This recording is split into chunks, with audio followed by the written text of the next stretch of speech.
cuento, ¿no?, de lo que ha sido la estructura metálica en Colombia, de lo que ha sido la historia de la estructura metálica, de los edificios de estructura metálica, viendo un poco cuáles son las ventajas de trabajar con este material, así como también algunas desventajas, y cuáles son las oportunidades principalmente pues, para nosotros ofrecen pensar en edificios en estructura metálica. Hoy no nos vamos a meter todavía con el tema de redimensionamiento, eso como ustedes vieron en mi está para la segunda mitad, pero vamos a conocer un poco acerca del material, ¿no? Bueno, lo primero que hay que decir es que en Colombia la construcción de edificios en estructura metálica inicialmente se ha enfocado principalmente a lo que son las grandes naves industriales, es decir, espacios principalmente para que puedan albergar edificios que van a contener sobre todo el tema de almacenamiento. Eso fue algo que durante el siglo XIX se desarrolló bastante con materiales que realmente en Colombia no se producían, materiales que siempre fueron traídos desde el exterior. No fue sino hasta principios de 1900, más o menos, en mediados de 1900, cuando en Colombia se comenzó a trabajar los primeros edificios metálicos.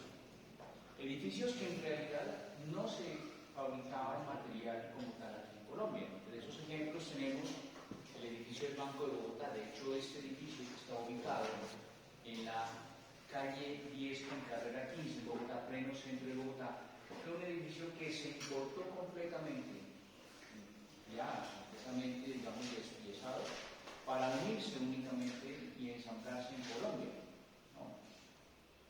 En ese momento, pues, no eran muchas las empresas o los medios que pudieran acceder a este tipo de material por los costos, ¿no? Siempre han sido como tal las estructuras metálicas una alternativa arquitectónica muy poco explorada en nuestro medio. Y eso se debe pues a varias condiciones. La primera es la condición de la tradición del material. De hecho, si nosotros hacemos un poquito de memoria, tenemos una norma sismoresistente. Esa norma sismoresistente, cuando usted mira el capítulo de concretos, si lo mira en físico, es un libro así, de este tamaño, de este ejemplo. Y si mira la parte de acero, es un libro de este tamaño. ¿Qué pasa con eso? En Colombia siempre le hemos dado preferencia y prioridad a la construcción del concreto y del ladrillo antes que el acero. Históricamente, de hecho, en la academia se ha enfocado más la construcción de concreto como una especialidad antes que la construcción de acero. Entonces, eso también ha hecho que pues, haya un poco o poco interés en trabajar con este tipo de estructuras. Otro edificio emblemático en Colombia construido hacia esa época también es el edificio de la Caja Colombiana de Ahorro, ¿no?, que también está ubicado en el centro de Bogotá, en este caso en la carrera séptima con calle Quinta aproximadamente, y son la muestra de edificios que fueron en su momento absolutamente importados, ¿no?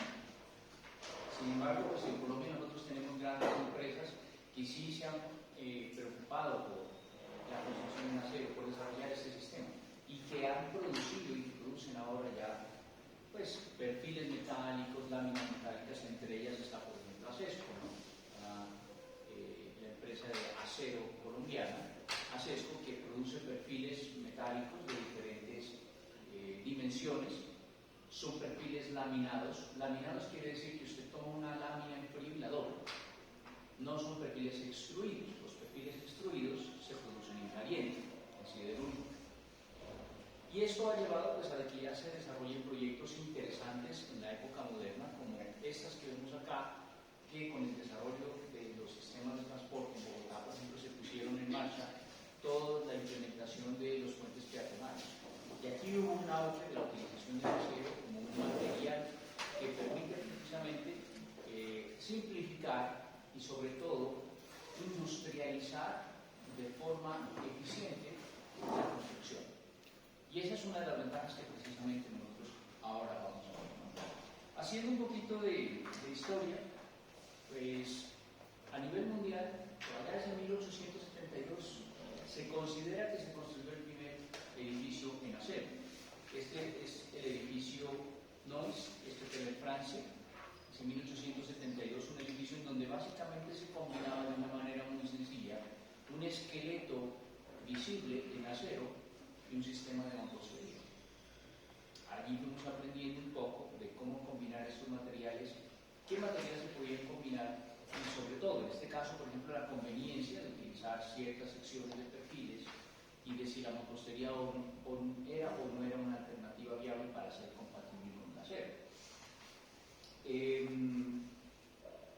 Posteriormente ya surgieron nuevas escuelas, el acero se fue desarrollando y hacia el siglo XIX, aproximadamente 1830 hasta 1890 aproximadamente, surgieron la mayoría de escuelas desde el punto de vista arquitectónico que utilizaron el acero como un material importante de construcción.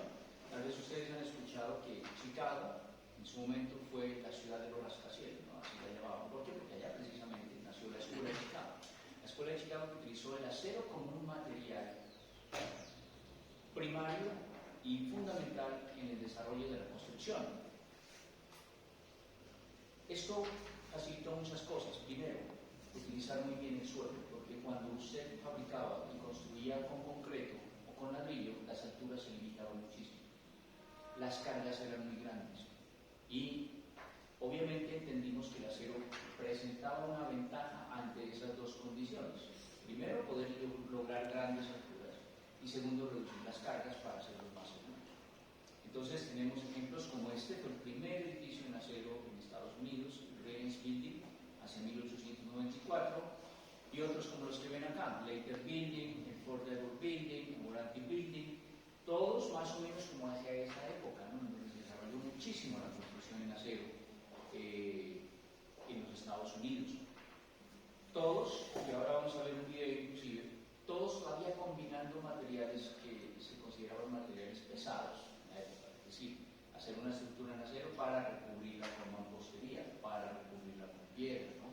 Ahí vamos aprendiendo un poco que ese tipo de materiales, pues en la práctica, le quitan eficiencia al acero. De nada saco construir un edificio muy liviano, con una tecnología muy moderna y después tener que ubicarle cargas tan pesadas como las de los acabados. Entonces, surgieron también pues, por esa época, ¿no? La tendencia de los acabados livianos. Desde esa época los americanos comenzaron a construir ya con sistemas livianos, en los que son elementos de fachada, los muros cortina, los curtain weights, y también con lo que tiene que ver con divisiones internas, ¿no? Se desarrollaron técnicas como la del drive, por ejemplo. Otras referencias geográficas que podemos mencionar, las escuelas francesa y belga, hacia 1890 hasta 1930 aproximadamente, obras significativas como la Galería de Orleans en París, aunque allá, que ahorita vamos a ver, es el edificio más emblemático que hubo en su momento, o el edificio Rue Remord, también ubicado en París. Edificios que todavía se preocupaban un poco por las formas tradicionales, ¿no? Si ustedes ven aquí, desde la presentación de la fachada, arquitectónicamente, todavía estamos hablando de edificios que tienen una condición de arquitectura muy decorada, ¿no es cierto? Trataban de esconder el acero y de mantener más que todo la estructura como un elemento de soporte sin que yo lo pudiera ver, escondido absolutamente, tratando de asimilar la arquitectura tradicional de construcción, ya sea en concreto o también en piedra. La escuela alemana surgió también hacia los finales de los años del siglo XX, es decir, 1890 aproximadamente. Un ejemplo significativo es el edificio Shell en Berlín, construido absolutamente en acero, y de ahí en adelante se desarrolló todo el tema de los rascacielos en Estados Unidos, los skyscrapers en Nueva York, los sistemas de muros cortina, que ustedes ven ahí, y ahora vamos a ver un video precisamente sobre eso, en donde ya entendimos que el acero podía ser un material que yo lo podía mostrar, en algunos casos, que podía ser parte del diseño arquitectónico, que no se tendría que esconder de manera obligatoria, sino que ya podía el arquitecto pensar en que esos perfiles de acero también podían ser escogidos con un propósito estético, que en este caso era ser visto. De ahí precisamente sale una de las corrientes que ustedes han escuchado, ¿no? La corriente arquitectónica del high-tech, que creo que Miro Villa también les ha mencionado. El high-tech pues, tiende a hacer la estructura un elemento arquitectónico, ¿no es ¿cierto?, a mostrar. Y de hecho esto resuelve muchos problemas desde el punto de vista arquitectónico y también estructural, ¿no? Le resuelve al arquitecto el tener que buscar opciones de materiales para poder cubrir el acero, y le resuelve al ingeniero la condición de tener que esconder precisamente esos elementos estructurales, y siempre en controversia muchas veces con lo que busca el arquitecto, que es realizar y buscar mejores espacios. El ejemplo más significativo pues, que nosotros tenemos de la evolución del acero, que en este caso todavía no era acero, era hierro, de la Torre Eiffel. La Torre Eiffel, que fue durante 40 años el edificio más alto del mundo, ¿no? Es un edificio, en realidad es un edificio porque aunque le digamos una torre, al final está constituido por 1, 2, 3, 4 niveles, ¿no? Solamente tiene 4 niveles, pero 4 niveles que pues, tienen una ventaja importante. Construido hacia 1890, tiene una altura de 320 metros y una base de 125 metros, es decir, es más grande que una manzana. Este es uno de los edificios que, si ustedes tienen la oportunidad de conocerlos, uno realmente se asombra cuando ve lo que fue capaz de hacer el hombre en su momento con lo que tenía, porque en esa época no teníamos la tecnología que tenemos ahora, los equipos y la maquinaria que tenemos ahora, las grúas que tenemos ahora. Sin embargo, es una estructura que está vigente. De hecho, en un principio únicamente se construyó para lo que era la Feria Universal de 1889, la Feria Universal que se viene desarrollando aproximadamente cada 5 años en el mundo, y para la cual supuestamente la estructura iba a ser temporal, pero fue tan relevante y en un principio también tan controversial que decidieron dejarla. Fue utilizada inclusive como torre de comunicaciones durante la Segunda Guerra Mundial, y pues hay muchas historias relacionadas con ella. Primero, la materialidad, que en este caso es hierro. Sepan ustedes, si no lo tienen claro, que el acero es una mezcla de dos materiales, ¿no? El acero es una mezcla de hierro más carbón en diferentes proporciones. En esa época todavía no se había desarrollado completamente el tema del acero como tal, entonces se utilizaba el hierro. Por eso ustedes ven allí en esa imagen un montón de remaches que eran los elementos más eficientes para generar la unión, las conexiones entre los diferentes elementos que componían la torre.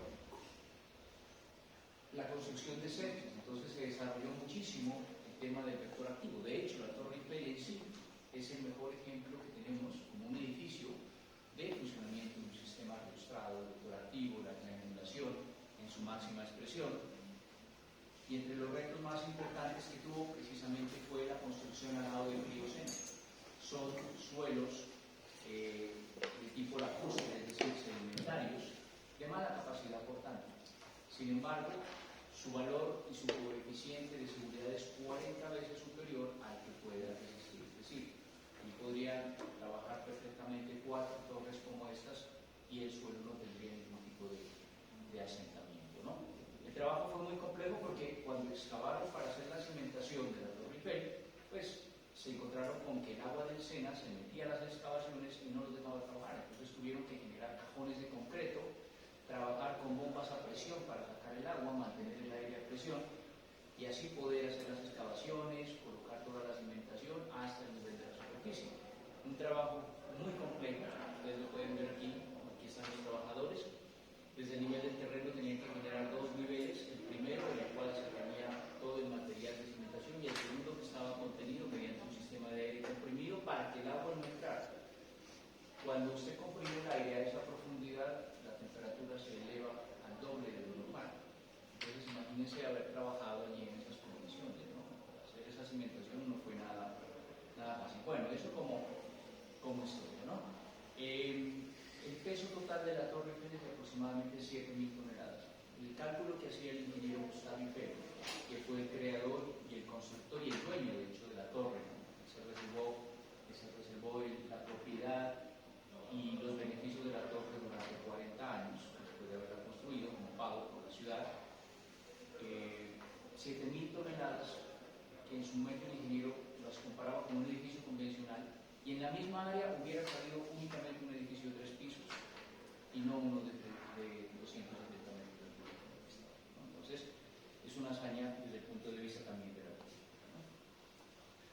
Bueno, haciendo ese poquito de recorrido histórico por lo que es el acero, ¿Por qué ahora nosotros decimos que el acero es una alternativa factible para poder construir? ¿Cuáles son las razones para que el acero sea una alternativa factible? Primero, debemos entender por qué ha habido un escaso desarrollo de la construcción mecánica, ¿no es cierto? El primero de ellos es la dificultad de importación en Colombia. En Colombia, nosotros estuvimos durante muchos años, de hecho hasta la década de los 90, confinados mediante un sistema político y constitucional que también restringía el sistema financiero. Entonces, traer el acero a Colombia era muy costoso. Y producirlo aquí en Colombia requería materias primas también muy costosas. Entonces, todo lo que se traía acá, como los edificios que miramos al principio de las presentaciones, pues era muy exclusivo. No era algo que todo el mundo se pudiera dar el lujo de traer, ¿no?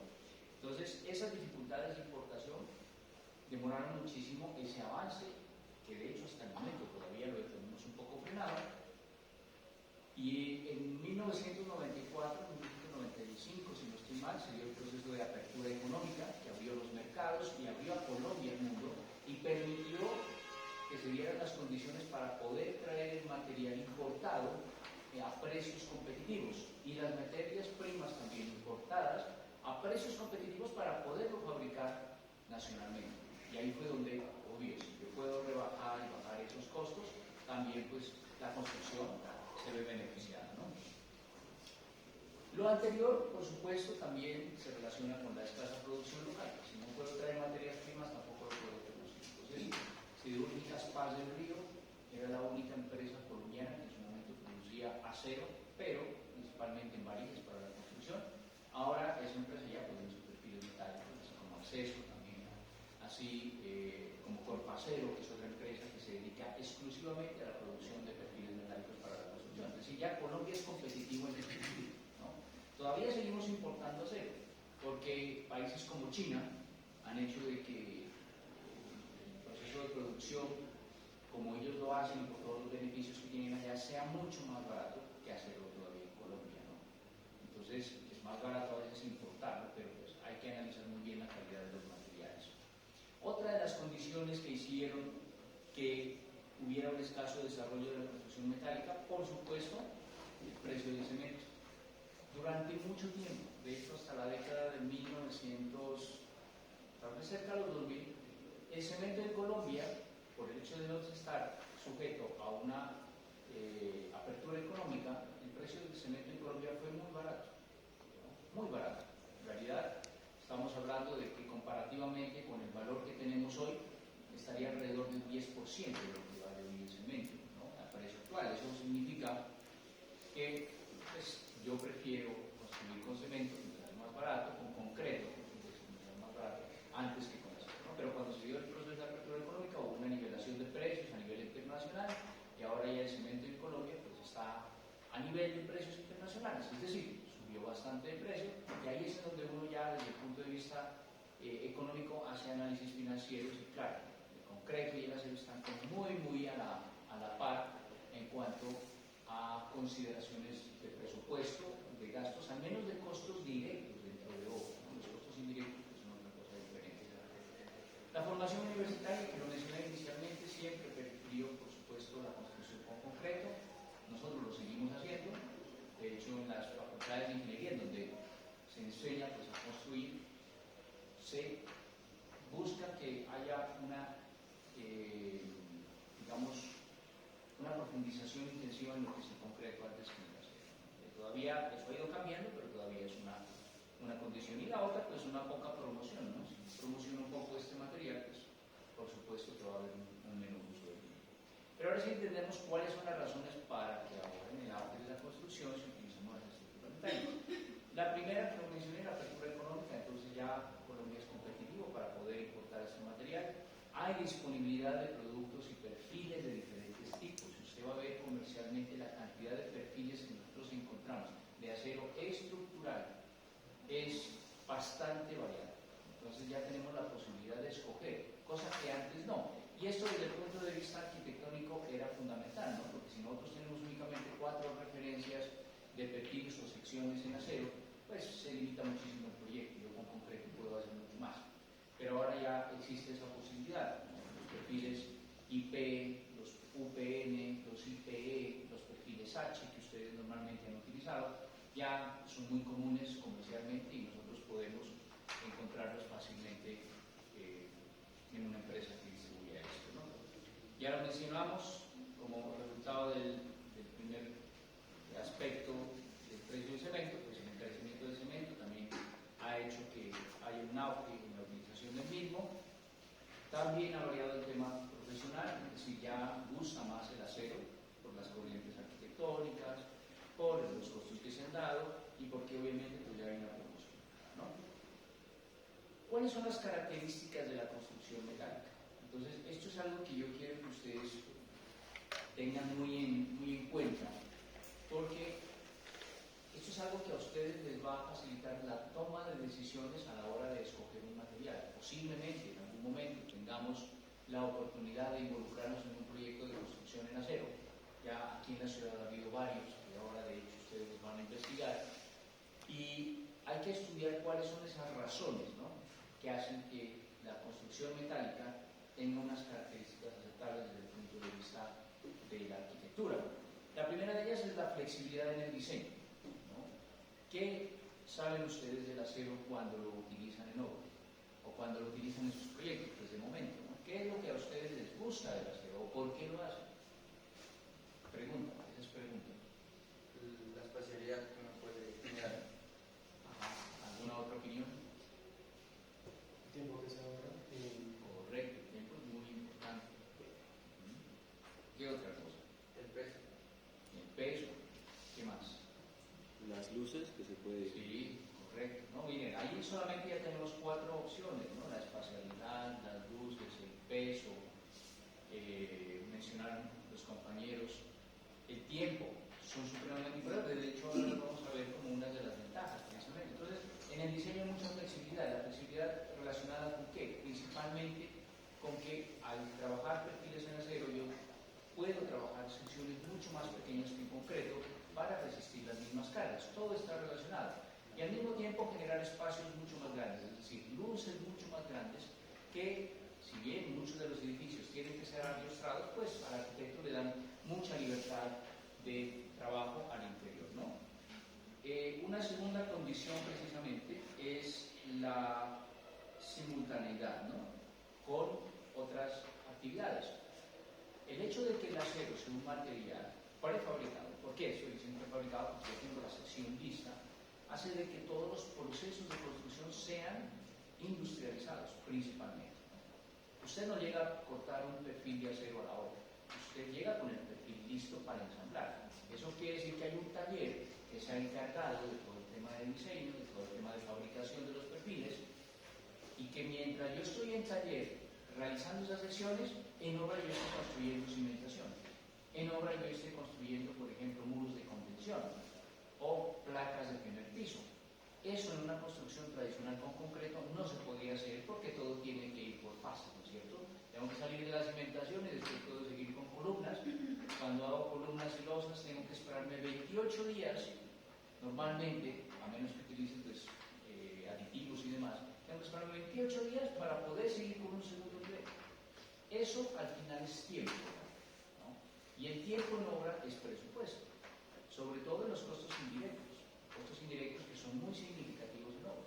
Los costos indirectos, ¿sí saben cuáles son los costos indirectos de obra ustedes? ¿Quiénes vieron presupuestos en ingeniero Jaico? Levanten la mano. Administración. O administración. ¿Qué son los costos indirectos? A ver, vamos a... Lo que no están relacionados con el directamente de la obra. No, sí, sí. ¿Cuáles son costos indirectos? Yo siempre les he hecho la recomendación que presupuestos uno sí o sí lo tiene que ver. Sí o sí lo tiene que ver. Eso es pan de todos los días en su profesión después, cuando sean arquitectos. El transporte. Claro, miren. Eso es un tema aparte de la clase, pero vale la pena que ustedes lo tengan en cuenta. ¿Qué son costos directos? Todo lo que se relaciona directamente con los materiales que yo voy a utilizar. Un costo indirecto, el cemento, el acero, la piedra, esos son costos directos, ¿no? Todo lo que es material y tangible durante el proceso de construcción. Y los costos indirectos son todos aquellos que son intangibles. Un costo indirecto, salarios, ¿no? Eso yo no lo miro, pero lo pago y debo incluir el presupuesto. Seguridad industrial, son costos indirectos. Todo el trabajo de oficina, diseño, licencias, permisos, todos esos son costos indirectos, pero que al final suman dentro de un proyecto. Y los costos indirectos, especialmente de la mano de obra, dentro de un proyecto son alrededor del 30 al 35%. O sea, es bastante en obra. ¿Y de dónde sale esa mano de obra? Pues del tiempo que yo la necesite en un proyecto. Y si yo un edificio de esos lo puedo hacer en la mitad del tiempo de un edificio convencional en concreto, pues eso es la mitad de la mano de obra. Entonces, de allí parte precisamente el tema de la simultaneidad como una característica ventajosa de la construcción del acero, ¿no es cierto? Sí, vuelvo y repito, y mi consejo es, miren presupuestos, es una vida, les va a servir, háganme caso, les va a servir y muchísimo, ¿no? La simplificación, esa es otra de las características precisamente, ¿no? ¿Simplificación de qué? De la construcción. El hecho de que esto lo pueda hacer yo en taller hace de que tenga que estandarizar muchísimo el proceso. Entonces ya usted va a entender que cuando usted va a diseñar un edificio en acero, pues no puede tener, hablemos de una planta arquitectónica, no puede tener ejes completamente irregulares, porque eso implicaría que usted tiene que fabricar una gran variedad de perfiles que en serie no se pueden producir. Entonces lleva a que, y ahora vamos a ver algunas imágenes, a edificios muy estándar en cuanto a su configuración, las retículas de la distribución de pórticos en planta es muy irregular, las dimensiones muy irregulares, porque eso hace precisamente que el proyecto sea simplificado, ¿no? Entonces, no quiere decir que no se puede hacer, claro, se puede hacer, pero si yo quiero algo que sea mucho más eficiente, tengo que estandarizarlo para poderlo simplificar. Y esa es una de las características de los edificios en acero, ¿no? El ahorro de tiempo, ustedes mismos lo dijeron y ya lo mencionamos, claro, en el edificio en acero requiere menor tiempo. Instalaciones complementarias, cuando usted instala todo lo que tiene que ver con redes hidráulicas, sanitarias, eléctricas, son ajenas a la estructura. Yo creo que ustedes manejan Revit, la gran mayoría, y entonces a mí me van a entender cuando yo les digo, son ajenas. ¿Por qué? Yo necesito mi componente estructural y a ese le voy adicionando de manera complementaria redes hidráulicas, redes sanitarias, etcétera, que no tienen que ver con la estructura. Muchas veces en el concreto sí, ¿no? En las losas de concreto y muchas veces entre elementos de concreto, yo, muros de contención, por ejemplo, tengo que embeber tuberías, tengo que colocar algún tipo de instalaciones que en el acero sí van completamente independientes. Y eso permite que yo en cualquier momento pueda hacer modificaciones, reparaciones de una manera mucho más fácil, ¿no es cierto? Porque son independientes de la estructura. Entonces, eso se puede considerar como una gran ventaja, ¿no? El almacenamiento. Se requiere menos instalaciones para el almacenamiento, menos espacio para el almacenamiento, porque el volumen de las secciones normalmente es mucho menor. Entonces, eso también en obra hace parte de los costos indirectos. ¿Dónde voy a almacenar los materiales? ¿Cuánto tiempo los tengo que almacenar? De hecho, si usted contrata con un taller, que es lo usual, ¿no? Esto, usted no lo va a fabricar en obra, sino que siempre subcontrata un taller para su proyecto que le fabrique todas las secciones.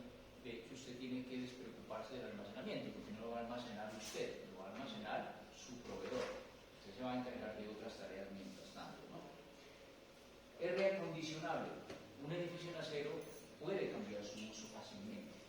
Si yo tengo un edificio construido en este momento para bodega y mañana yo lo quiero convertir en un auditorio o en una biblioteca, perfectamente yo puedo hacer el cambio de perfiles, aumentar secciones, complementar secciones de manera que cambie el uso y puedo darle mayores capacidades de carga también al edificio con la implementación de nuevos perfiles. En concreto eso es mucho más complicado y usted lo sabe. Reforzar, rehabilitar un edificio en concreto siempre requiere de mucho trabajo adicional, que de hecho muchas veces dentro de las soluciones está el acero para el concreto, ¿no? Yo quiero reforzar, rehabilitar, reacondicionar un edificio en concreto, pues utilizo el acero como material complementario, ¿no? Entonces ahí hay una gran ventaja. Es desmontable, y aunque no lo crean, el acero se puede, aunque esté soldado inclusive, se puede desmontar. Yo puedo coger un edificio en acero, cortar todos los perfiles, desmontarlo y llevarlo a otro sitio.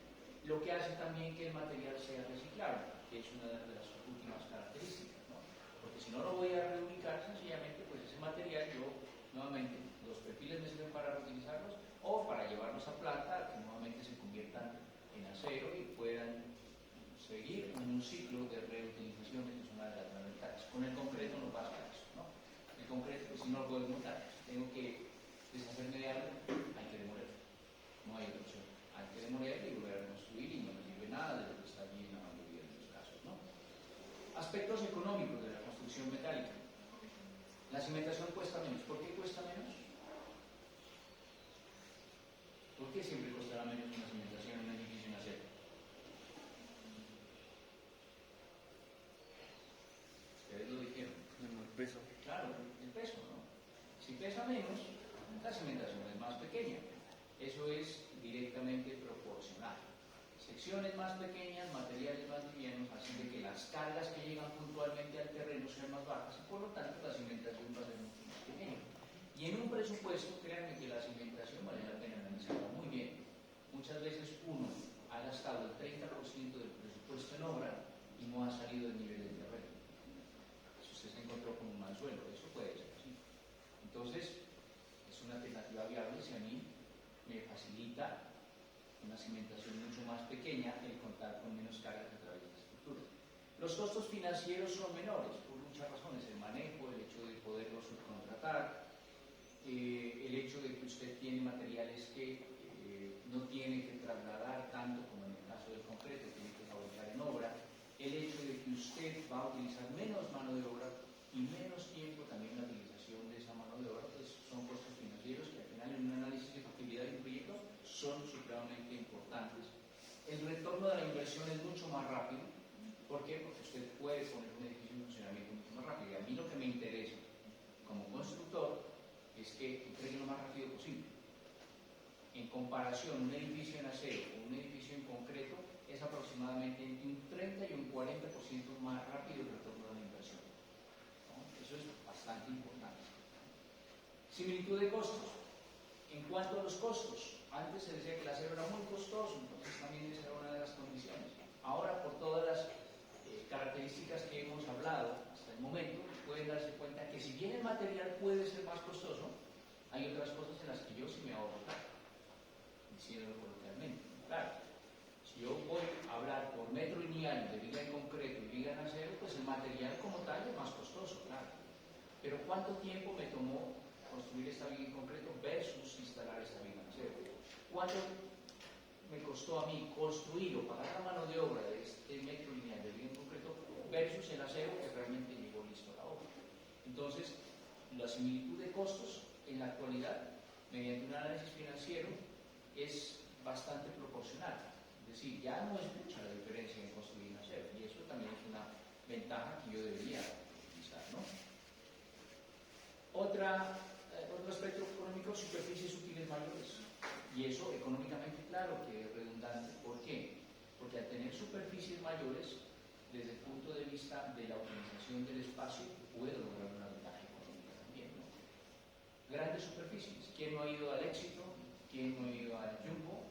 Esos grandes almacenes que se llaman grandes superficies están hechos en estructura metálica, no en concreto. ¿Por qué? Porque esas grandes superficies precisamente permiten un mejor uso, una mejor distribución y aprovechamiento del espacio, ¿no? Y también el aprovechamiento, por supuesto, de la altura.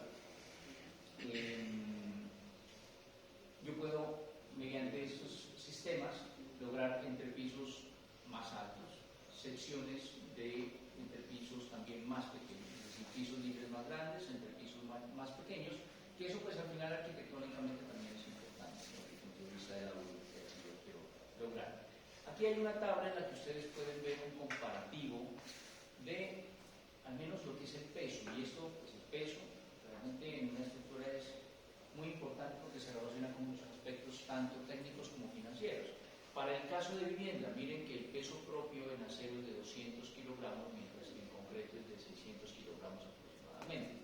El tema de acabados, para una estructura en acero, pues mal haría yo de utilizar muros convencionales, ¿no? Yo lo he visto, lastimosamente. Nada saco yo con hacer una estructura en acero y después tener que hacer divisiones en ladrillo. Entonces, pues no estoy aprovechando las ventajas absolutas del acero. Entonces, aquí los acabados, de hecho, son mucho más livianos que esto en algunos casos. puede estar alrededor inclusive de los 25-30 kilos por metro cuadrado. Muros puede ser igual, de acuerdo a normal, la carga viva sí se va a mantener, pero la diferencia en un edificio de vivienda es de 700 a 1150 kilogramos por metro cuadrado aproximadamente, ¿no? Entonces hay una diferencia importante.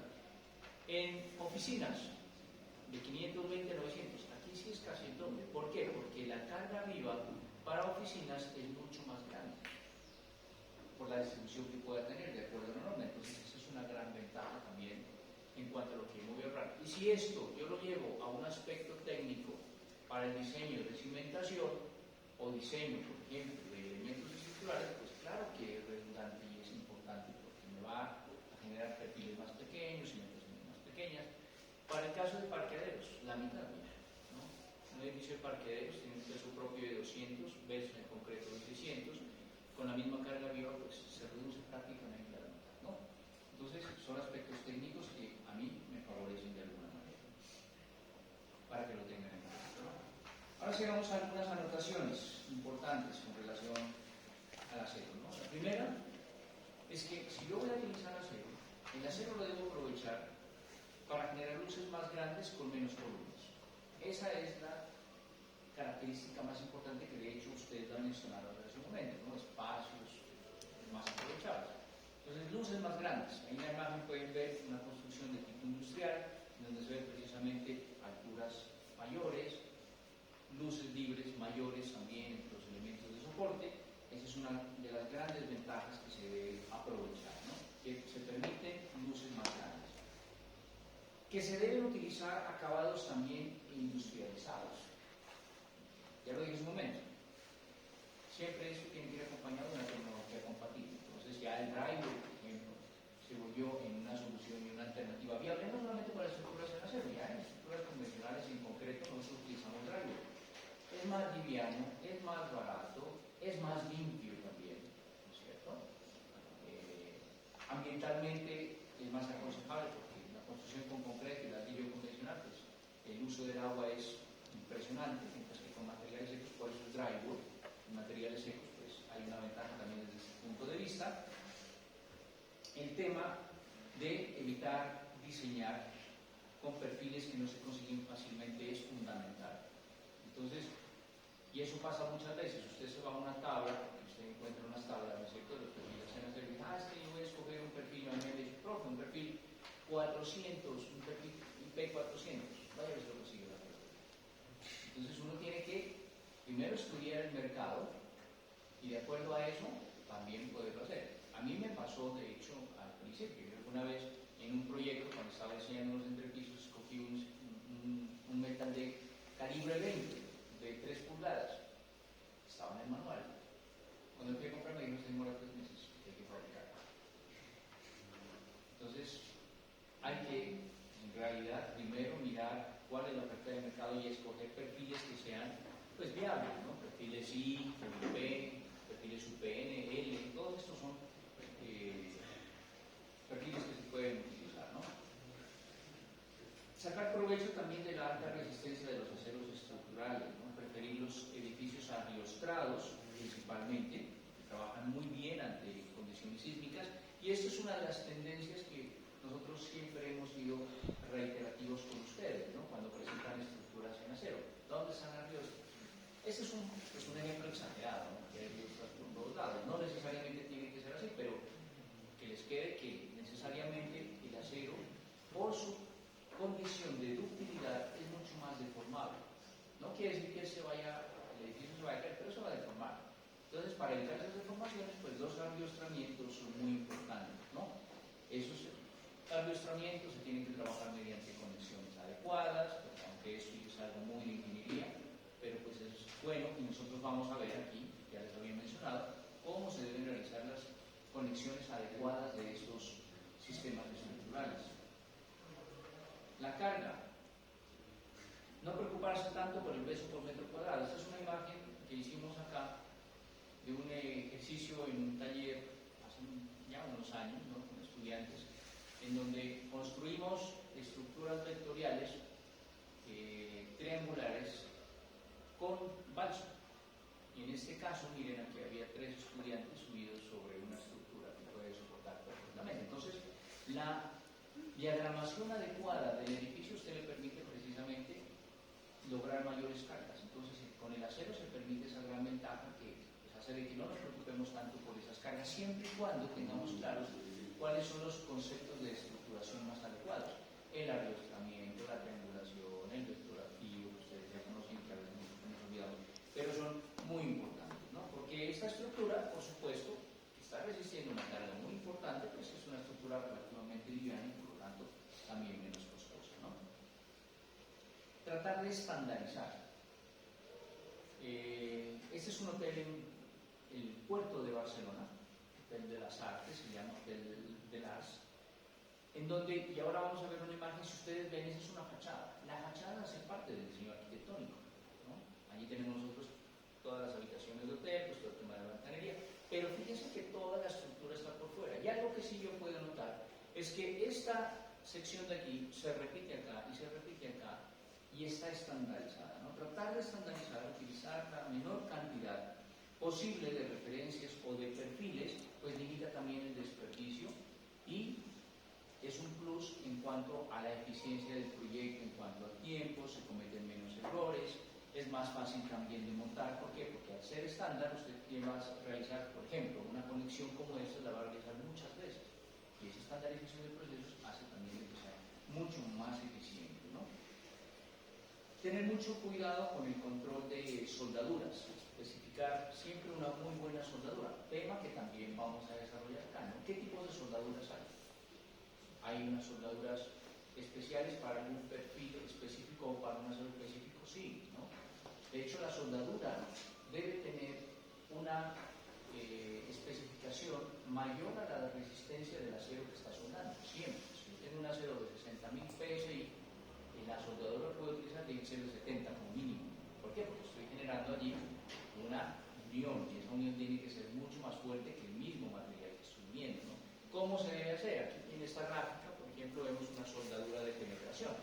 ¿Qué es eso? Que rompe el material prácticamente para poderse volver parte de él. Hay soldaduras únicamente de filete, es decir, que son superficiales y no penetran el material. Hay soldaduras de punto. Hay soldaduras eléctricas, autógenas, las soldaduras tipo MIG, tipo TIC. Todo eso lo vamos a desarrollar cuando veamos soldaduras, pero esto es muy importante. Y yo se los menciono, aunque ustedes como arquitectos, tal vez en un momento dado, si tienen un plano de taller de una estructura mecánica, pues simplemente van a ver la convención de la soldadura, ¿no? Es 70, 10 grados 50, bueno, ahí está. ¿Pero qué es esa soldadura? O sea, entender que se trata de una soldadura especial, de una soldadura de filete, de una soldadura de campo, todo eso en unas convenciones uno lo puede saber identificar, no porque lo vayan a diseñar, pero sí porque lo sepan interpretar adecuadamente. Lo mismo que el control de calidad, ¿no? El control de calidad del acero es supremamente importante y sobre todo de cómo yo lo estoy viendo. Las soldaduras son los puntos críticos de un edificio en acero y deben responder siempre a características estándar de ensayos de resistencia a tracción, ensayos de resistencia cortante, afisuramiento. Entonces el control de obra, la supervisión de un edificio en acero es fundamental para garantizar la estabilidad. A diferencia del concreto, en el que nosotros hacemos un material monolítico, el acero lo tengo que unir. Tengo muchos perfiles y de alguna manera los voy a unir, ya sea con soldadura o ya sea con pernos, que es lo más usual en la actualidad. Los remaches ya muy poco se usan, ¿no? La Torre Eiffel se utilizó muchísimo, lo vieron, pero ahora ya eso no está mandado a recoger. Entonces, pernos y soldaduras principalmente pues tienen que ser muy bien realizados y tienen que cumplir con las condiciones técnicas de la norma técnica. La limpieza, el mantenimiento, ¿no? Aquí vemos una imagen de cómo se está haciendo limpieza en una estructura mecánica mediante un sistema de San Blas. El San Blas es un proceso en el cual se utiliza un chorro de arena a alta presión que desprende el óxido o la patina superficial del acero, y esto se debe hacer en todas las estructuras de acero para evitar la corrosión. Cuando ya hay un principio de oxidación, hay que eliminarlo absoluto. El óxido es como un cáncer del acero, ¿no? Es como una enfermedad que se va propagando. y que lleva a la pérdida total de la capacidad de resistencia del material cuando se convierte en una corrosión. La corrosión llega a la desintegración total del material. Y para eso el mantenimiento es supremamente importante, ¿no? La limpieza y la protección de acuerdo a cómo esté ubicado, porque hay muchas estructuras en donde el acero está expuesto al medio ambiente. En el medio ambiente nosotros tenemos lluvia ácida, tenemos dióxido de carbono, que son materiales que al juntarse con la humedad van generando el fenómeno de corrosión. Un factor muy importante que hay que tener en cuenta es la protección contra el fuego, ¿no? La protección contra el fuego es supremamente importante porque el acero es un material que, si bien se fabrica con calor y de hecho se endurece con calor, y si sobrepasa ciertos límites, pierde su capacidad de resistencia, ¿no? Alguien sí me preguntaba alguna vez, y era una muy buena pregunta: profe, pero ¿por qué el acero es vulnerable al calor si se fabrica con calor? Tiene toda la razón. Los perfiles extruidos se fabrican a más o menos a 900 o 1200 grados, en ese rango, para poderlo moldear y poder sacar esos perfiles tan bonitos que ustedes ven por allí, los Bicos, H, etcétera, que son extruidos, no laminados, ¿no? Los laminados son soldados. Sin embargo, si ustedes se han dado cuenta, cuando el acero está muy caliente, en realidad es un material que pierde su capacidad de resistencia. Hasta los 300 grados centígrados aproximadamente, el acero inclusive adquiere más resistencia. El carbono se vuelve más resistente, ese componente del acero. Pero si llega a los 600 grados hacia arriba, se vuelve un material dúctil. Coloquialmente es como una melcocha. Entonces, pierde la capacidad de resistencia y, por lo tanto, cuidar todas las secciones de acero de fuego es supremamente importante. En esta imagen vemos la colocación de una capa, de una pintura especial que se llaman pinturas entumescentes. Las pinturas entumescentes lo que hacen es formar una capa de carbono en la parte superior que, en el momento en que se calienta, se expande y protege el núcleo del acero para evitar que se deteriore. Y por supuesto, pues coordinar todo el tema de coordinación técnico de todos los planos estructurales con los demás planos. Ustedes son expertos ya en metodologías BIM, ¿no es cierto? Y ahí ya uno entiende lo importante que es meter todo de una manera muy, muy minuciosa en un proyecto. Es decir, a veces yo veo en los planos y en los proyectos arquitectónicos que ustedes presentan únicamente un diseño arquitectónico y una planta estructural que a veces no coincide. Pero cuando yo le tengo que meter sistemas de protección contra incendio, tuberías, ¿no?, de diámetros importantes, sistemas hidráulicos, sistemas de ventilación, sistemas sanitarios, es cuando la cosa se vuelve compleja, ¿no? ¿Y alguien ha trabajado en Revit todos esos tipos de sistemas? ¿Alguien? Levante la mano. ¿Sí? ¿Con quién? Yo hice, o sea, yo vine de diplomado. Ajá. Entonces trabajamos todos en los sistemas. Sí. ¿Quiénes hicieron diplomado? Bueno, primero levanten la mano. ¿Quiénes manejan Revit o BIM? 1, 2, 3, 4, 5, 6. Estamos quedados todos. Eso es el futuro realmente. ¿Ya? Y eso es algo obligatorio. Ahorita certificarse, ¿no? También una invitación para que, ya sea con el diplomado de aquí, que es muy bueno, que la compañía puede dar fe, o externamente, pero tiene que hacerlo. Porque ahí es cuando uno entiende, al trabajar tridimensionalmente un proyecto, es cuando uno entiende cómo va todo con todo, cómo encaja una cosa con otra. Que cuando yo coloco un tubo hidráulico, de pronto se me cruzó con un tubo de protección contra incendios y tengo que hacer movimientos específicos, lo que normalmente en BIM se denominan colisiones, ¿no? Es encontrar precisamente dónde hay conflictos, y es lo que uno encuentra en la realidad. Que en la realidad nosotros vemos un salón y no vemos nada más, pero detrás de todo esto hay una serie de ductos eléctricos, posiblemente hay desagües sanitarios, posiblemente tenga elementos, bueno, de otro tipo de instalaciones, qué sé yo, que pues en BIM se pueden resolver de una manera muy adecuada, ¿no? Esa metodología es muy importante, otra de las recomendaciones. Entonces, en el caso de las estructuras en acero, esto sí que es obligatorio, porque acá no se admite imprecisiones. Mire, cuando yo estoy construyendo una estructura en concreto, ¿no?, a mí me puede fallar, no me importa, 1 o 2 centímetros. Cuando yo voy a unir una viga con una columna, resulta que al albañil se le movió la formaleta y entonces no le quedó igual, pues yo vuelvo y la corrijo. no hay problema, porque son materiales que yo los puedo trabajar en obra, pero el acero no. Y si a mí me llegó una viga, porque yo hice un mal cálculo, ¿no? Con un agujero corrido 3 milímetros, no hay nada que hacer, eso no lo mueve usted, ni lo corrige, ni no me ha tocado del acero. Entonces, el detalle y la precisión en este caso son supremamente importantes, más que en trabajo en el tipo de material. Entonces, ese tipo de coordinaciones es supremamente importante, ¿no? Bueno, ahora sí pasamos a los conceptos fundamentales de los edificios en acero, ¿no? Y aquí ya nosotros partimos a entender su funcionamiento para poder plantear también un redimensionamiento. Los conceptos fundamentales del acero parten precisamente de la estructura portante, ¿no? La estructura portante, el elemento básico son los perfiles de acero laminados, o también los perfiles de acero extruidos. Tienen más o menos esta forma, ¿no es cierto? Son como una I, los más utilizados, sobre todo en vigas. Los perfiles que utilizan para columnas son un poco más anchos, tienen las alas más anchas. Aquí tenemos nosotros un elemento que se compone de dos elementos horizontales que son las alas, y este de aquí se llama el ángulo. Por lo general, las alas tienen mayor grosor que el ángulo siempre, ¿no? Porque este tiene mayor altura también.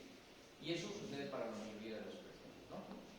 Entonces, la capacidad portante depende precisamente de escoger un buen perfil, de escoger un acero adecuado, de escoger un acero que cumpla con normas sismoresistentes, con normas técnicas constructivas. Después tenemos el esqueleto metálico, ya digamos la unión de todos esos perfiles. La estructura portante, ¿no? Es un esqueleto cuya función ya es resistir las cargas y transmitirlas precisamente hacia la cimentación. Y aquí es donde yo voy a disponer ya de la ubicación de todos estos elementos y de la manera como yo los voy a conectar. Elementos verticales, horizontales, voy a utilizar pernos, voy a utilizar platinas, voy a utilizar elementos de arriostramiento. Entonces, ya estamos hablando precisamente de la unión de esos elementos. Y por supuesto, como último valor, tenemos la fabricación de esos elementos del esqueleto metálico. Yo puedo mandar a fabricar secciones más complejas que las que comercialmente puedo tener. ¿Sí se puede? Claro que se puede hacer. Vean ustedes aquí en esta imagen, esta viga. Esta es una viga que obviamente en el comercio no la voy a conseguir. La tendré que mandar a fabricar. ¿Cómo se fabrica? Pues platinas metálicas de diferentes espesores que se cortan y se unen para darle una forma adecuada. Esto es una gran ventaja también del acero, que me permite generar formas, ¿no es cierto?, de acuerdo a mi diseño arquitectónico, que se acomode a una estructura no regular, no convencional, que, vuelvo y repito, pues es como lo más adecuado. Prueba de esto, arquitectos como Zaha Hadid, que ustedes conocen, Norman Foster, son arquitectos que utilizan muchísimo el acero, y no las secciones convencionales, ¿no? La arquitectura de Zaha Hadid, por ejemplo, es una arquitectura muy orgánica, ¿no?, totalmente irregular, que obedece a formas muy caprichosas y que utiliza muchísimo secciones fabricadas de acero que se hacen en taller para poder hacer ese tipo de formas, ¿no? Los elementos de cerramiento, y aquí volvemos a ver la imagen del hotel de Barcelona que yo les mencionaba, ¿no? Las cualidades de una estructura metálica no se aprovechan realmente al máximo en la medida que no se elijan elementos de cerramiento adecuados. Aquí podemos ver dos aspectos. El primero es el de la estandarización que yo les mencionaba. Miren, un módulo que se repite muchas veces. Claro, la mayoría me dirá, pero ese edificio pues no tiene gracia, ¿no? Entonces, un volumen completamente ortogonal, ¿no?, de una base cuadrada. ¿Qué gracia tiene eso? Pues la gracia que tiene ese es que funcionalmente, desde el punto de vista de la eficiencia constructiva, es mucho mejor que un edificio que no sea simétrico. ¿Qué gracia tiene? Que desde el punto de vista también del comportamiento sísmico, y eso ya ustedes lo saben, pues allí no tenemos ningún tipo de irregularidad, ¿no es cierto? Y desde el punto de vista económico, pues esa estandarización precisamente me permite a mí generar un proceso de fabricación mucho más ágil, mucho más rápido, más predecible y constructivamente más adaptable a cualquier tipo de condición que yo requiera dentro de mi edificación. En la medida de lo posible, estructuralmente, el acero, pues si lo hablo como un elemento de cerramiento va a ser un elemento que va a mejorar las capacidades de resistencia también del cómputo, ¿no? Entonces, vale la pena pues tener en cuenta esos criterios, ¿no? El esqueleto es un sistema de barras enlazadas, y aquí lo vemos, ¿no? De diferentes formas que pueden, de acuerdo a su ubicación, tener diferentes secciones también, y para eso es importante conocer los sistemas de conexiones, que lo vemos acá también en estos dibujos, ¿no? Aquí tenemos, por ejemplo, encuentros de end plate. Mediante end plate significa una platina al final de cada uno de los perfiles unidas mediante pernos, ya sea por las alas o sea por el alma del perfil, o también acá abajo los vemos mediante platinas en diagonal para los arrastramientos y pernos, que me permite generar un esqueleto adecuado, ¿no? Esa es una de las características más importantes que inclusive nos permite a nosotros dejar edificios a la vista. Aquí vemos estos edificios, los dos primeros de quién son, diseñados por quién, Foster, exactamente, ¿no? La Hearst Tower de Nueva York, Getty Building en Londres, les decía, Norman Foster es uno de los arquitectos que se aprecia precisamente de mostrar la arquitectura y la estructura al mismo tiempo, ¿no? Por supuesto son edificaciones muy simétricas, muy convencionales, pero que aquí en este caso pues, se muestra parte de esa estructura componiendo la fachada arquitectónica. O este edificio de acá, el Flatiron Building en Nueva York, que es un edificio construido en la década de 1930 aproximadamente, en donde no se puede apreciar la estructura. En realidad allí la estructura está recubierta, y ahorita miramos un video de cómo un edificio que cuando usted lo mira piensa que está construido absolutamente en mampostería, es acero, y dio como las pautas para poder aprovechar los espacios.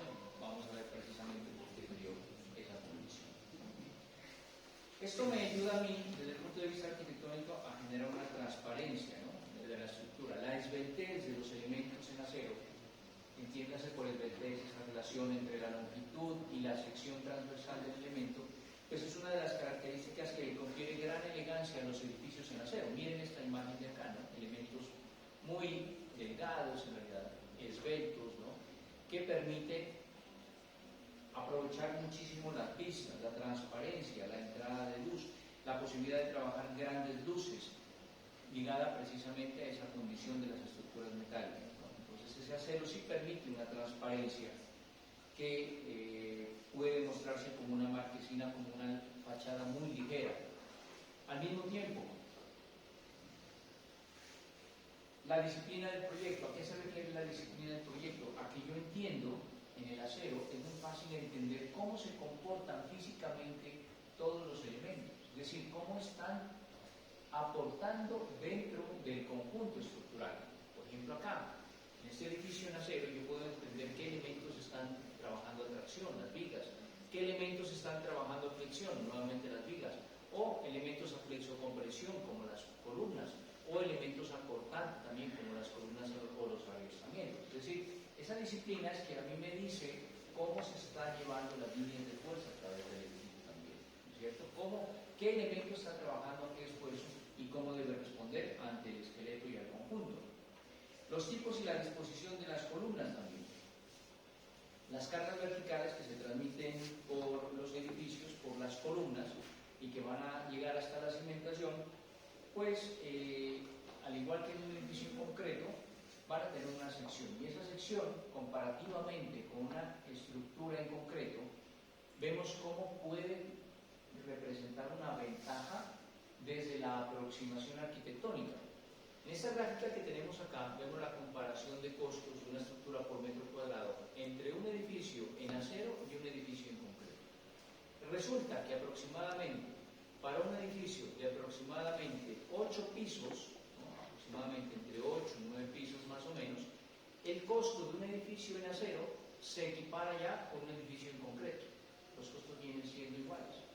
Y de ahí en adelante, de 8 pisos en adelante, ¿no?, para un edificio de un estándar como el que tenemos acá, de 8 pisos en adelante, el acero viene siendo ya mucho más económico. ¿Por qué? ¿Por qué se dará esa situación? ¿Por qué creen ustedes que hasta cierta altura un edificio se equiparan costos al concreto y de ahí en adelante puede representar una ventaja desde el punto de vista económico. Por eso dijimos hace un momento. Tiempo. El tiempo, una, otra. ¿Cuál?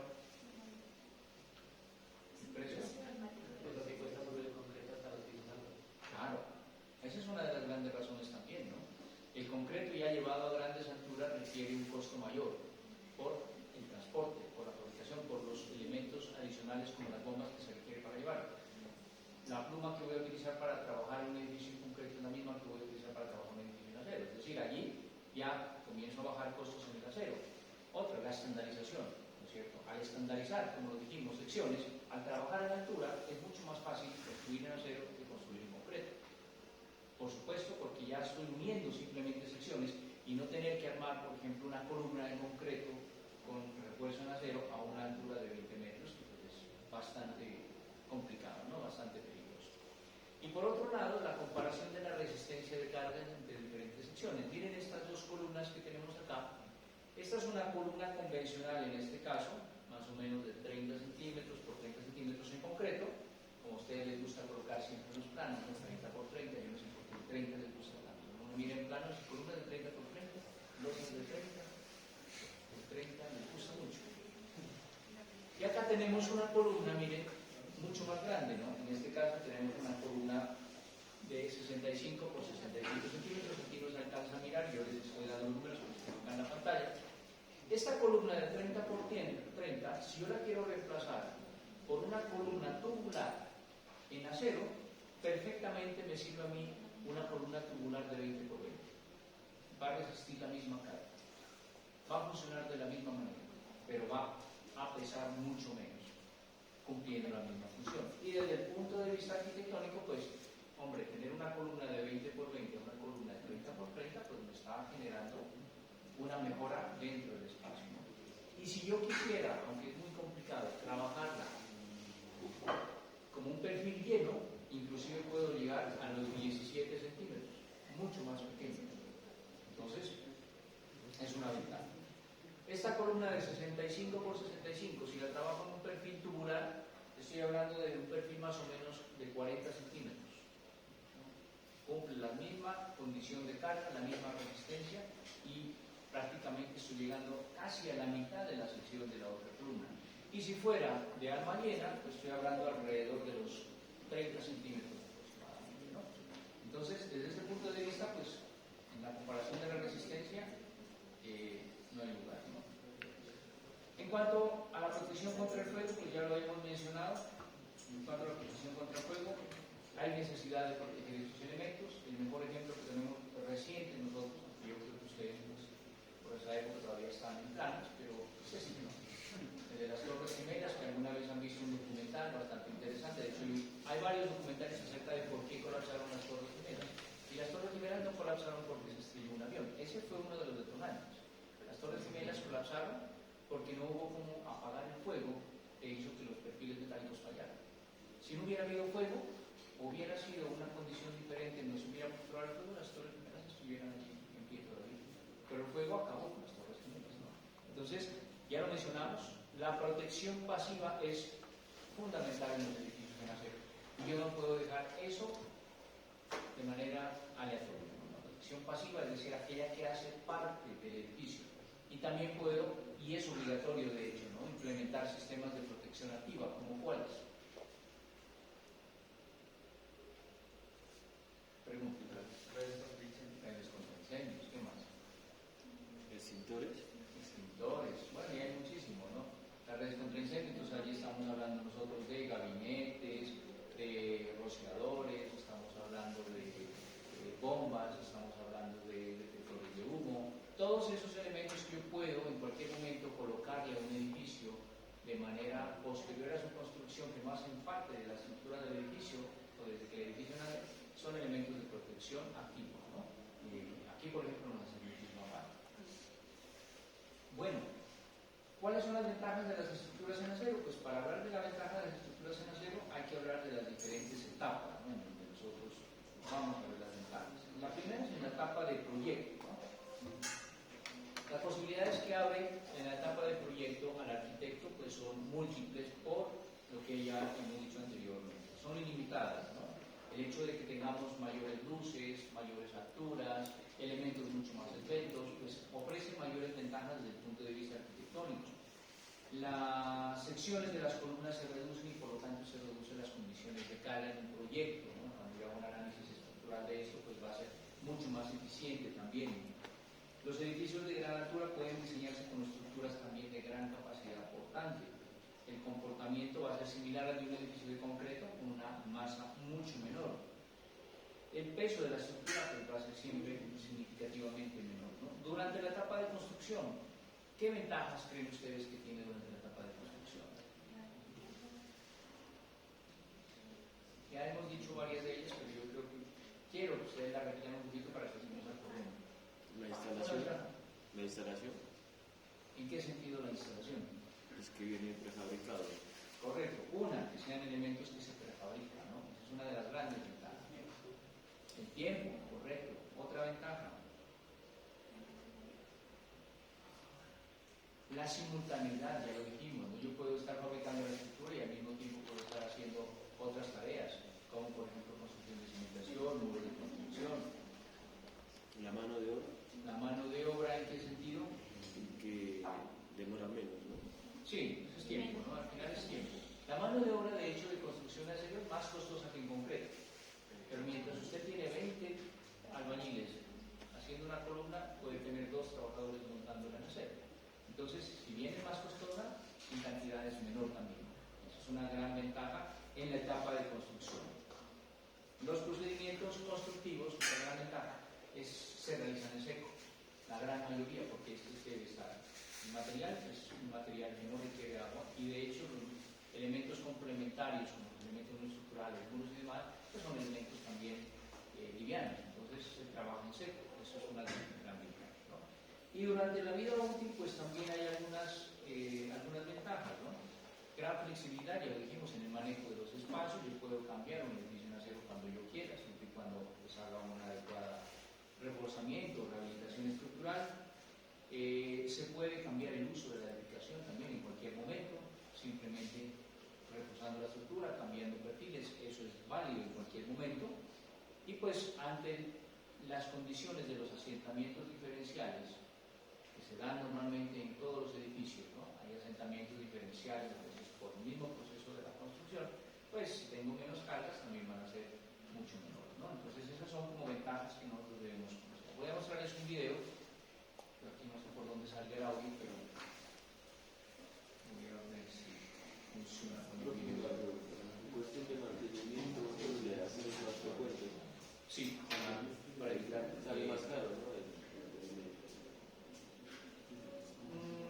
¿Sabes que no tanto? ¿Por qué? Porque en el acero, el mantenimiento, y es una buena pregunta del compañero, me dice, el mantenimiento en los edificios en acero es más frecuente. Sí, es más frecuente. ¿Por qué? Sobre todo si está expuesto, yo necesito siempre proteger de la oxidación. El ejemplo más claro que tenemos de eso, pero porque es un elemento absolutamente expuesto, es el de la Torre Eiffel. La Torre Eiffel cada 10 años la tienen que volver a pintar. Siempre la tienen que volver a pintar, despintar y pintar los perfiles para evitar la oxidación. Pero más costoso no necesariamente, porque usted lo que está es incrementando los periodos o disminuyendo más bien el tiempo de mantenimiento. Pero cuando usted tiene que hacer una intervención en concreto para mantenimiento, si ya está afectado por procesos como por ejemplo la carbonatación, que le quita vida útil y resistencia al concreto, es mucho más costoso hacer un tratamiento de carbonatación que simplemente un recubrimiento para oxidación, ¿no? Entonces eso es relativo dependiendo de cuál sea la condición que tiene en ese momento el edificio.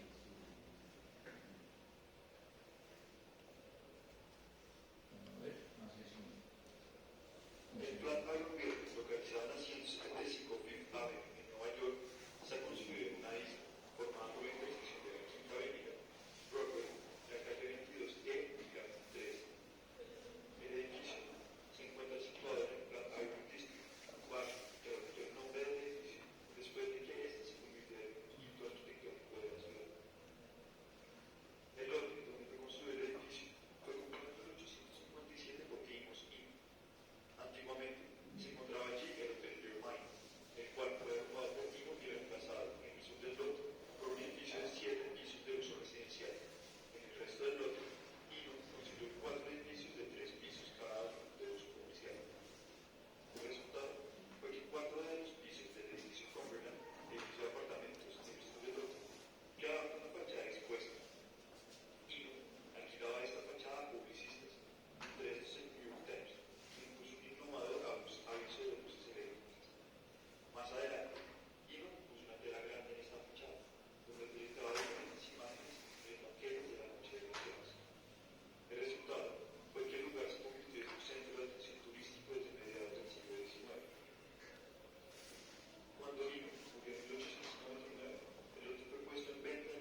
construcción de las estructuras en acero, y ese es un icono de Nueva York en realidad, ¿no? Hasta la actualidad es un icono tanto arquitectónico como turístico. En su momento pues tuvo gran relevancia desde el punto de vista constructivo, ¿no? Algo que es muy interesante del Flatiron, que se llamaba edificio Fuller en un principio, es cómo está hecha la fachada, y ahí lo mencionaba varias veces, ¿no? Los 4 primeros pisos fueron recubiertos en piedra natural. Y de ahí en adelante todos los demás pisos fueron cubiertos en terracota, que la terracota básicamente es una placa, ¿no? Y un material muy liviano, basado principalmente en caliza, lo cual hace de que la fachada se haya colocado allí como una cortina. Toda esa gran ornamentación de estilo neoclásico es una gran cortina, de ahí nació precisamente el término de fachadas cortina, ¿no?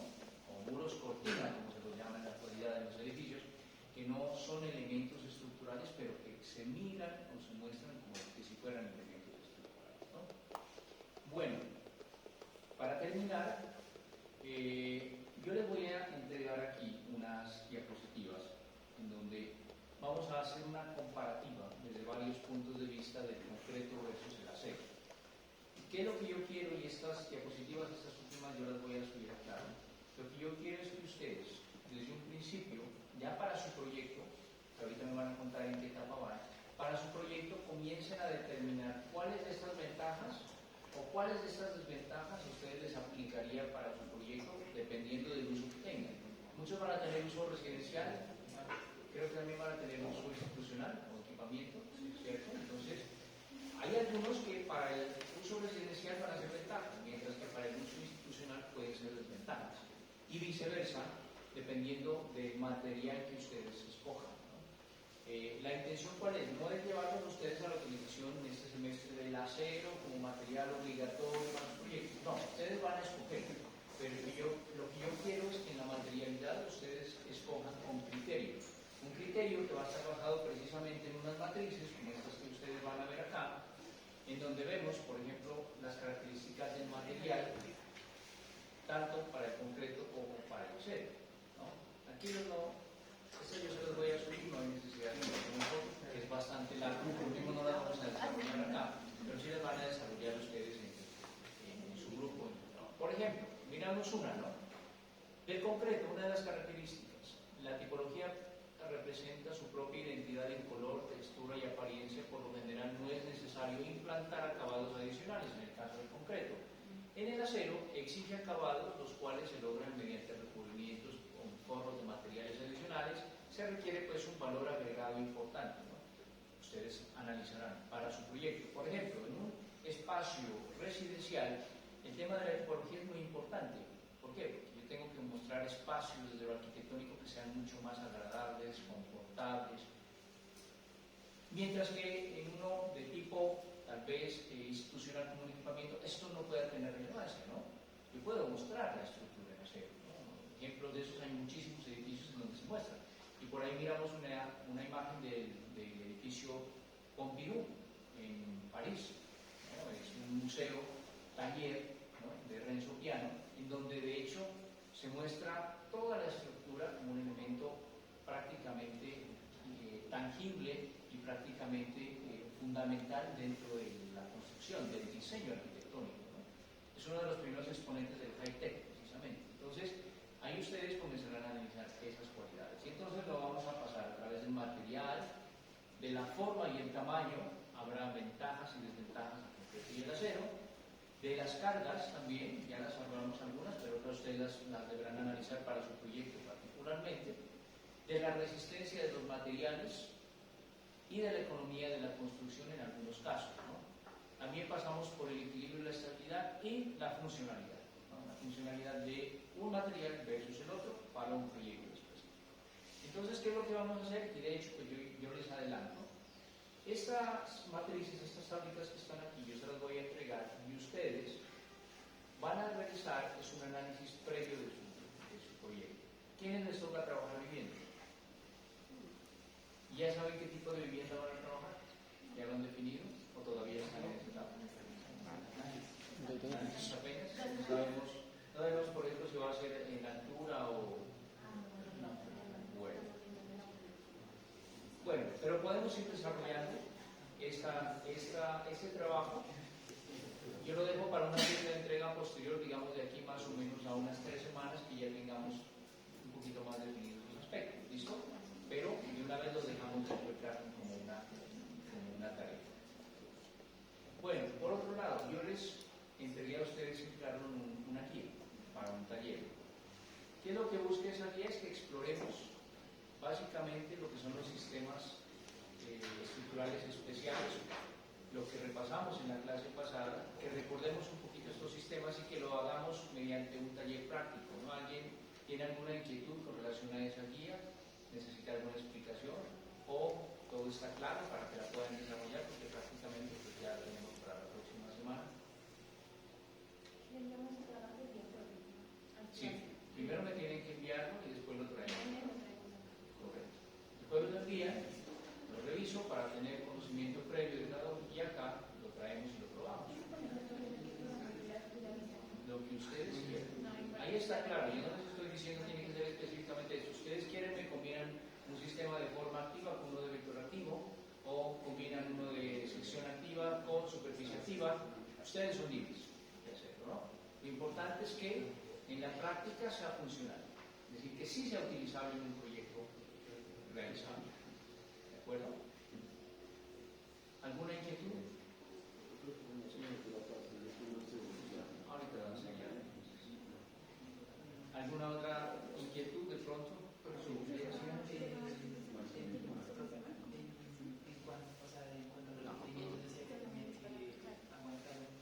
Sí. Peso, ¿no?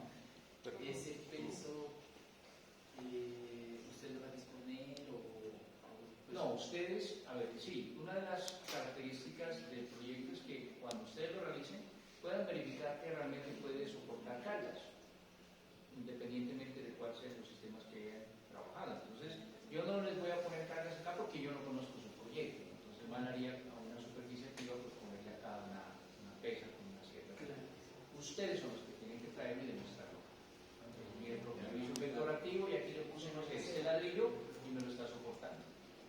¿Ya? Ustedes son los que van a... Esa parte de la que hicimos. Esa parte de la aplicación que hicimos, esa parte del peso que nosotros subida y desvida. Claro, porque no podemos ponerle la misma carga a sistemas estructurales diferentes, ¿no? Puede ser que alguien le dé por traer una estructura neumática. Sí, es válido, pueden hacer. Y acá pues a una estructura neumática no lo voy a poner el mismo peso y pongo una estructura en vector activo. Sí, porque ustedes se encargan de demostrar eso. ¿De acuerdo? pero es diferente un vector activo a una superficie activa? Es diferente. Ustedes se encargan de demostrar eso. Ustedes se encargan de determinar que no solamente resiste su peso propio en la estructura, porque de por sí lo hace, ¿no es cierto? Una estructura neumática de por sí se soporta por presión. Pero si yo le pongo una carga adicional, pues esa presión contrarresta una carga de gravedad. Es algo que ustedes tienen que desarrollar. Bueno, este es como un ejercicio de devolvernos por allá a primer semestre cuando hacían las maquetas de estos sistemas básicos. Pero Eso de las cargas que tenemos que venir a demostrar aquí en clase aquí en clase lo van a exponer. El dice, acá lo traen su maqueta y aquí lo van a exponer, ¿no? Ahí nos demoramos mucho, cada grupo viene acá, muestra su proyecto. Tienen que mandar, sí, o sea, ustedes lo hacen en casa, de eso elaboran un informe y el informe lo suben. También tienen que ya tenemos que hablar con la. El informe es Por eso lo dejé con todo el tiempo desde la semana pasada para